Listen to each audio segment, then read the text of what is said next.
Hi everyone, welcome back. We're going to go through Murph Monday.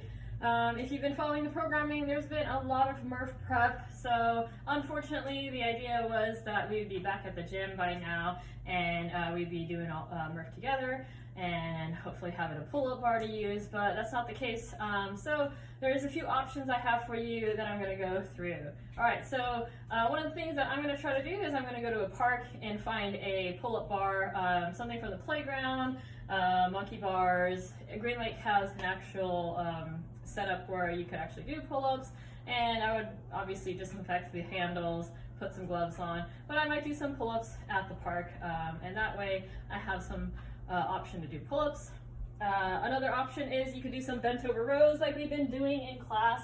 So you would have some dumbbells, you could do 2 dumbbells, you could do 1 dumbbell, but you could do some bent over rows, sitting back, keeping that back flat, coming all the way up and down with control. If you want to get fancy, you could even add some bicep curls to that. So maybe 15 bent over rows, 10 bicep curls or something like that if you want to do 10 and 10. Whatever works for you. Just make sure that it's some pulling motion, so it doesn't have to be a bent over row. You can even do like a high pull using your whole body, just like if you were to do a kipping pull-up, you'd be doing your whole body. All right, so we got some sort of pulling motion there for the pull-up option, and then we have push-ups. So ideally for RX push-ups, you would go all the way from the elbows extended, nice straight line from the head all the way to the feet, going all the way down until your chest touches the ground, and then locking out those arms again. Another option is doing elevated push-ups. So you'd have your hands on some sort of elevated push-up, doing good push-ups like that. I normally don't recommend doing knee push-ups, but really Murph is just about getting some reps, doing the workout. So it's not about today you're doing Murph and you're going to get stronger by doing this. It's just like getting through it, doing something hard, honoring those that have fallen.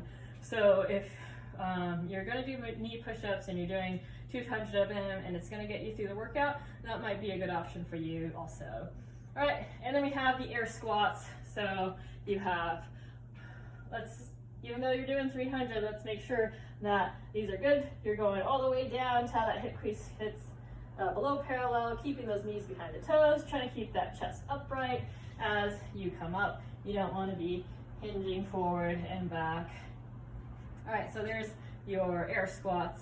Another option I hear some people doing, because we want to keep this all body weight, maybe you go to the park, so you could go do your running, you could do your push-ups, air squats, but you don't want to bring a dumbbell. Some people are going to substitute sit-ups.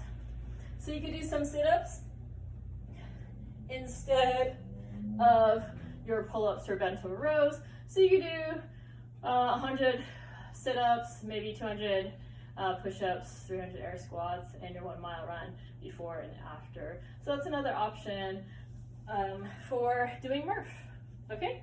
And then as far as scaling options go, I know that a lot of people like to get set on doing the whole thing and maybe working out for an hour and a half and being sore for 6 days and not being able to work out. So that's always an option, but I don't recommend it. So if you haven't been working out and you're really dying to do this Memorial Day Murph, I would recommend scaling it down. You could always do half Murph, where you do an 800-meter run, you do half the reps, you got 50 pull-ups, 150 or 100 push-ups, and then 150 air squats. And you know, maybe it takes you half an hour. That's a long workout. That's a good workout, and you could call it a day. You did good. Another thing you could do is like a 20-minute AMRAP. So maybe if you're set on running a whole mile, you do the mile run, you do a 20-minute AMRAP of those pull-ups, push-ups, and air squats.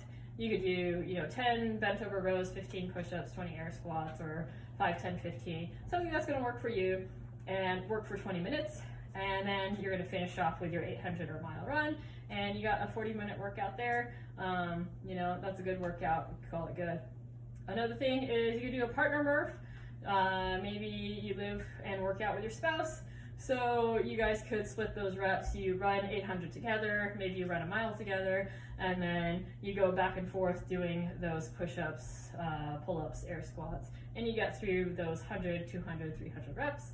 Or you could scale it down to whatever. For the bent over rows, you can do, like I said, you can do the high pulls, some kind of pulling motion. And that way, you're not doing the whole thing, and you will probably still be sore. You're gonna get a great workout. So don't be too set on like, that's the workout, you have to do it a certain way. And no need to wreck your body or even worse, get hurt, right? So let's keep that in mind. Let's try to stay healthy, and let's, just have a good workout and make that the goal. If you haven't heard, there's going to be some people getting together at Wilburton Park in Bellevue. So if you want to be part of some people who are doing the workout with Lake Hills, but not officially through Lake Hills, then you could show up. I think it's between 10 a.m. It's sort of a running clock. You do it on your own. You might see some people you know. It'd be nice to see some familiar faces, and there's going to be some options to scale down for you. I would recommend bringing a yoga mat or some sort of mat so you could do those push-ups. If you are doing sit-ups instead of the bent over rows, you don't have to sit on the ground. You don't have to touch the ground. So bring a yoga mat, bring some kind of mat, and that way you don't have to go on the ground. Okay, so that's your options for Monday. Hope you found that helpful, and hopefully we'll be seeing you at Wilburton Park. All right, have a good workout, guys, and happy Memorial Day. Stay safe. We'll see you again next time.